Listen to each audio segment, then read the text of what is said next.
from Storm Tracker 6. Sponsored by Auto Owners Insurance. Simple human sense. We have dry conditions across mid-Michigan this afternoon, but even though we are dry, satellite and radar still show some rather stubborn cloud cover across parts of the region. However, notice off to our west, widespread sunshine already occurring over in Grand Rapids and Kalamazoo. That sunshine moving in as we go throughout the rest of the day. We're at 82 degrees for our current temperature in Lansing and Mason, 84 right now over in Ionia, still stuck in the upper 70s over in St. John's. Mostly sunny to partly cloudy conditions in the forecast today. Slight chance of an isolated shower and thunderstorm this afternoon and evening, with temperatures climbing into the upper 80s. We're going to be even warmer and even more humid as we move throughout the next few days. 6 News at Noon starts right now. WMMS is here for you, celebrating 75 years of bringing you the news with 6 News at Noon. Today is President Trump's deadline for Russia to reach a ceasefire deal with Ukraine or else face punishing economic sanctions. It is our top story at noon. Thank you so much for joining us. I'm Kirk Montgomery. So far, there's no deal and no word of any consequences. And in the Middle East, there has been a major escalation in the war in Gaza. Torian Small has the very latest from Washington. President Trump expressed his displeasure with Russian President Vladimir Putin ahead of today's deadline to either end the war with Ukraine or face new sanctions. We're going to see what he has to say. It's going to be up to him. Very disappointed. The Trump administration already announced a 25% tariff on India for doing business with Moscow, bringing that total tariff percentage to 50%. Still, the president says he's open to meeting with Putin after the Russian leader suggested the two could hold in-person talks as soon as next week. They would like to meet with me, and I'll do whatever I can to stop the killing. President Trump said he's open to meeting with Putin without Ukrainian President Volodymyr Zelensky, who said his country must be a part of any conversations about ending the war. In the Middle East, there's been an escalation of the war in Gaza. Israel's security cabinet signed off on plans to take over Gaza City, threatening to deepen the humanitarian crisis there. The move has sparked an outcry among many world leaders, but U.S. Ambassador to Israel Mike Huckabee had this to say. It's not our job to tell them what they should or should not do. Thursday, relatives of hostages taken by Hamas sailed off the coast of Gaza in protest, saying the military offensive put their loved ones in even more danger. Torian Small, CBS News, the White House. And Israel's military planning to take over the city of Gaza, continuing the almost 2-year-long war with Hamas. This despite many international calls to end the war and protests about the remaining hostages. Recently, a ceasefire and hostage release deal has been talked about, but failed, with both sides accusing each other of being responsible. Prime Minister Benjamin Netanyahu says Israel is intending to control the city without wanting to keep it and govern it, but they want to hand the city over to Arab forces. U.S. Ambassador to Israel Mike Huckabee says the decision to take over the city is up to Israel and Israel alone.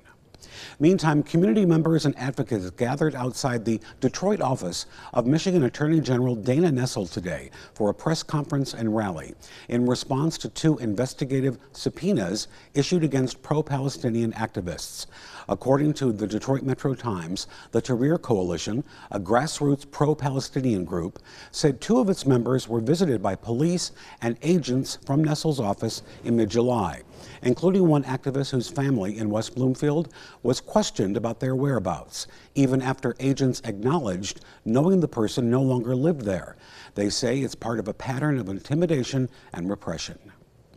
On the local political front, Governor Gretchen Whitmer will sign an executive order in Traverse City tasking the Department of Insurance and Financial Services with supporting access to affordable health insurance. Specifically, the directive asks the department to raise awareness and educate Michiganders on what they need to do to keep or get health insurance during the Affordable Care Act open enrollment period.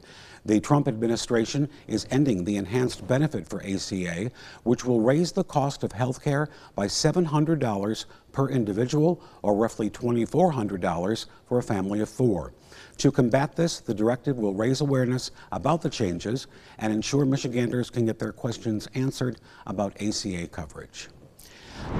Drivers should expect some delays in Jackson County over the weekend as crews will begin construction on a long portion of I-94.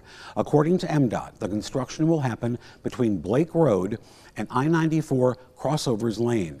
This will cause single lane closures in each direction on I-94.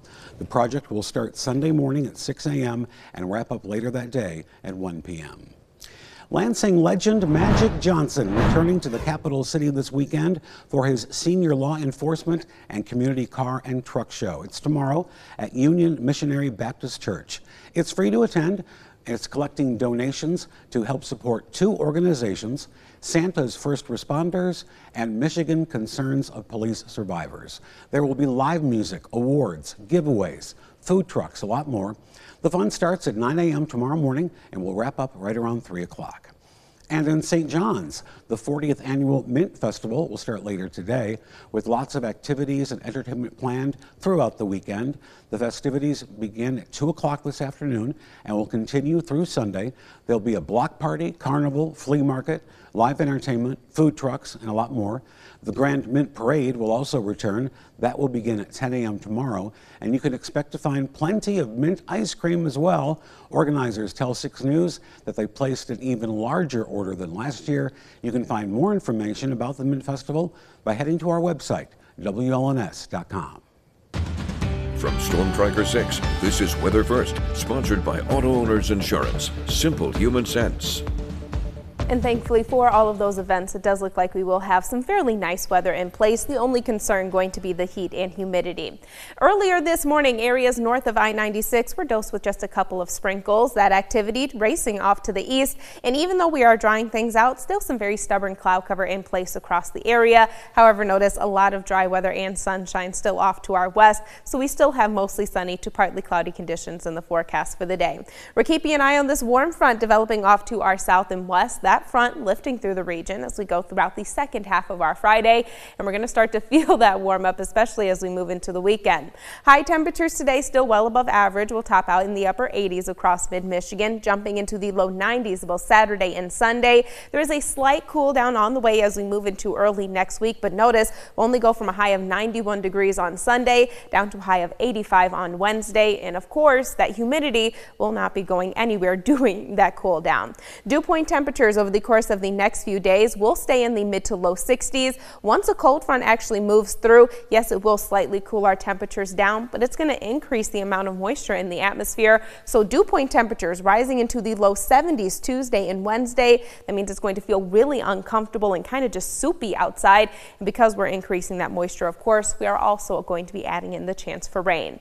Heat and humidity still an issue across mid-Michigan today. By the time we get into this afternoon and evening, yes, our actual air temperature will be topping out near 88 degrees, but it's going to feel like we're climbing into the mid to low 90s. Precision Cast will show a very small chance for an isolated sprinkle, mainly north of I-96 as we go throughout the rest of the day. Most of us should stay completely dry, just again dealing with those partly cloudy conditions. More sunshine in the forecast as we move into our Saturday. Precision Cast trying to develop a couple of scattered rain showers over Lake Michigan. That activity, again, not expected to actually make it into our region, so dry throughout the entire weekend. Our next best chance for rain likely going to arrive late Monday afternoon into the early evening hours of the day.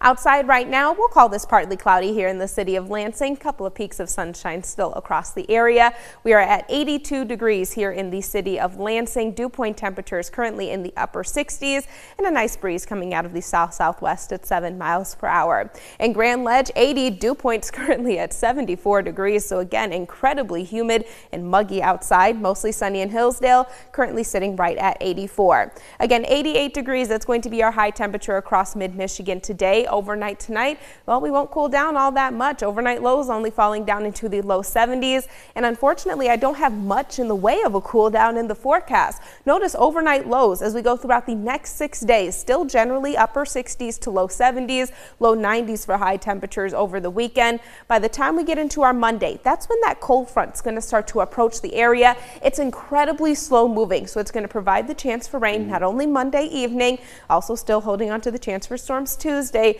More rain possible Wednesday morning as well. It's so funny, you say cold front and it's still going to be 85, 86. Yeah, I need to find a different name for it because even cool front seems deceiving at this point. At least that wildfire smoke is gone. Yes, it is. All right, thanks, Kendall. All right, still ahead. Stay with us.